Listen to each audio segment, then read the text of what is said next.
Hey, meteorologist Pete Mangione here, and we will see a pretty good weekend here in southern New England. Certainly not perfect, but not a terrible weekend weather-wise. Let's talk about Saturday first, and we will likely start off parts of this morning with some fog, especially near the coast, and then gradually start to clear that out. So by 9, 10 o'clock in the morning, we'll call it mostly to partly cloudy, and then into the afternoon, I do think we'll see a mix of clouds and sun, temperatures getting to around 80.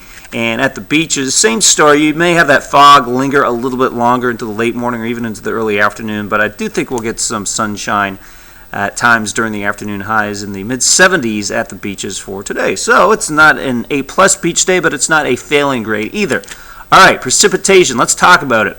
Chance of a few hit-or-miss showers this weekend. Most of the time it is not raining, so I do want to emphasize that.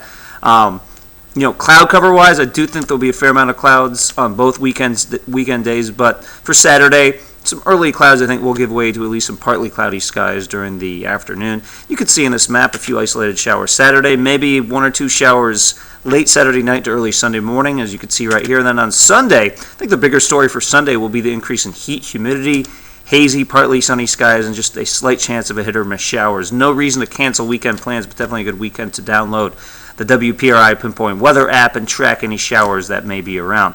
We'll be posting more updates here on WPRI.com throughout the morning and throughout the weekend. Thanks for watching.